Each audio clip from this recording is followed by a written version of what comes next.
May your heart be your guiding key. Hello everyone, it's me, Vivi, and let's talk about multiplayer for Crash 4. It's about time. First and foremost, Fake Coco has been revealed. It's her very first debut, along with the announcement of multiplayer. Okay. Looking at her design, I don't know. Are the teeth too small compared to, say, Fake Crash? I think I'm simply just not used to seeing Fake Coco. I think that's why. But yeah. Fake Coco makes her very first debut in this game. Small theory about Fake Coco. Since both Crash and Coco are confirmed to have gone through Cortex's experiments, you know, if we go back to the flashback tapes level, it's very likely Fake Crash wasn't the only fake counterpart, but Coco as well. With Fake Coco comes the showcase of multiplayer. This was first revealed by IGN Spain. Not the gameplay part, but the information part. For some reason, the article took down that information yesterday. I take it was embargoed, and they had shared the information too early. Alright, with that said, multiplayer was already hinted at a long time ago over on the PlayStation Store. Offline multiplayer 2 to 4 players. Yup, that's still indeed the case. So that means that multiplayer will not have online functionality, let alone leaderboards. All scores and times you collect with your friends playing locally, everything gets reset as you exit out of the mode. Crash 4 comes with 2 modes when looking at multiplayer: competitive and cooperative, co-op for short. Bandicoot Play is the name of competitive mode, with 2 subcategories or choices: checkpoint race and crate combo. Co-op mode is called Pass and Play, which allows up to 4 players to run through the story-related levels, either regular levels or inverted modes. I believe IGN hasn't shared any footage on the cooperative mode for Crash 4, only competitive. Alright, while listening to IGN's video, more precisely, Jonathan Dornbush, I couldn't help but feel utterly confused as to how multiplayer actually works. Was the video rushed out? I don't know, maybe it's just me who's confused, but I felt lost throughout the video. Need I remind you that Jonathan Dornbush thought that Ratchet & Clank Rift Apart was a sequel to the 2016 game? No. He just assumed so. The truth is, Rift Apart is a sequel to Into the Nexus. Now the biggest culprit when it comes to being confused while watching the video, the checkpoint race part.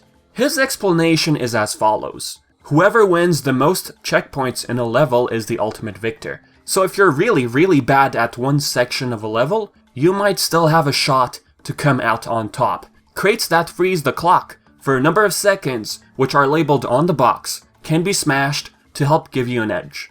Okay.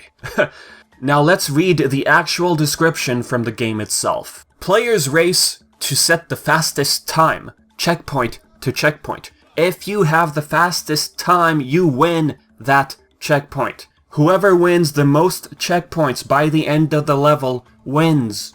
The way Dornbush worded his phrasing, whoever wins the most checkpoints, he implies that checkpoint race is literally about hitting the most checkpoint crates. You know, a race. Time doesn't matter how fast or slow you hit the crates.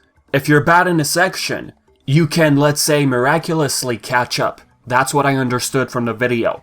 And then he brings up the time trial crates, how it helps give you an edge. Okay, from all of the articles I've read, the stuff I've heard, they fail to put more emphasis on the time trial crates. What's the correlation really? Okay, it helps you, but in what way? What's missing in the video is this. Like the actual description states, you win a checkpoint if you have the quickest time when hitting them. Hence the time trial crates. Okay, now it makes sense. You need the best time in order to win a checkpoint. There you go. I kept scratching my head trying to understand the multiplayer aspect of Crash 4. This was exclusively revealed by IGN. Like I said before, maybe it's just me, my brain, that's confused. But I really had a hard time understanding exactly how the mode worked. Now, as you have noticed, you have ghosts of the player to keep track of your performance, which is pretty cool. As for crate combo mode, you basically battle for the highest score.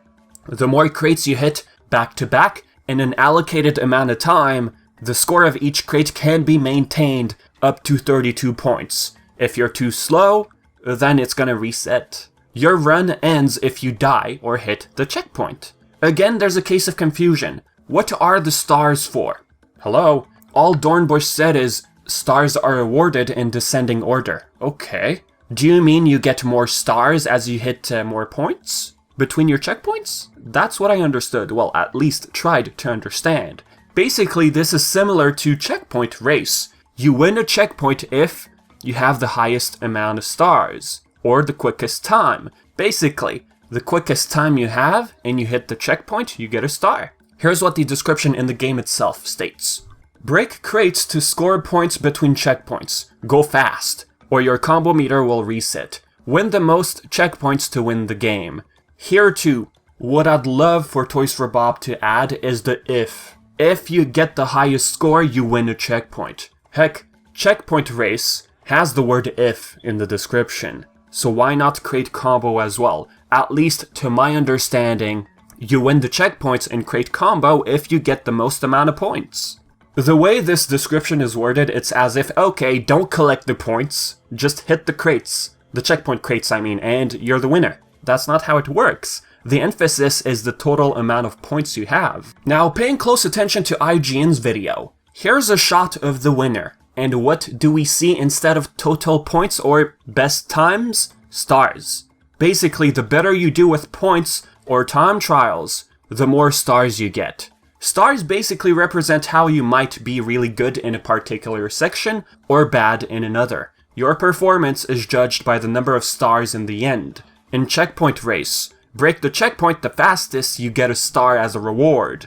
In Crate Combo, you get the most amount of points and break the checkpoint crate. More points equals to more stars. Unfortunately, if you die regardless of the number of points you've collected, you don't get a star, because you never hit the checkpoint. Your run ends right there. I hope I explained this as much clear and concise as possible, because I was very confused, so I don't know about you. So I hope this video was more helpful, you know, diving more into details, how the stars and everything work. Okay, so with that being said, folks, if you have questions, if you are confused as to how I explained some things in the video, please say so in the comments, alright? And as always, I've been Vivi, and thank you so much for watching.